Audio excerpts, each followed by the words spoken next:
காட்சி தருகிறார். தேரின் மேல் ஹனுமத்வஜம் கம்பீரமாக பறந்து கொண்டிருக்கிறது. இருதரப்பு சேனைகளுக்கும் இடையிலே தேரை கொண்டு வந்து நிறுத்தியவுடன் 4 திசைகளிலேயும் தன் கண்களை சுழல விட்டு பார்க்கின்ற பார்த்தனுக்கு எங்கு நோக்கியும் தன்னுடைய பந்துமித்திரர்களைத்தான் பார்க்கிறோம் என்ற ஒரு நிலை உண்டானவுடன், இவர்களையா நாம் யுத்தத்திலே கொல்லப் போகிறோம்? இவர்களை கொன்றா நாம் மீண்டும் ஆளப் போகிறோம்? பந்துக்களை கொல்வது பாவம் அல்லவா? இதைவிட நம்முடைய நிலையை கௌரவர்களே இந்த நாட்டை ஏன் ஆளக்கூடாது என்கின்ற எண்ணமெல்லாம் அவனுடைய உள்ளத்திலே குழப்பமாக வருகிறது. என்ன தொடர்ச்சி அருந்து விடுகிறது. என்ன பேசுவது என்றே அவனாலே தெரியவில்லை.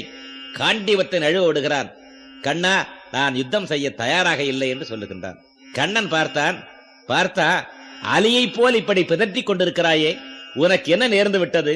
நீயா இவர்களை கொல்லப் போகிறாய்? இவர்கள் ஏற்கனவே இறந்தவர்கள், என்னாலே கொல்லப்பட்டவர்கள். இதோ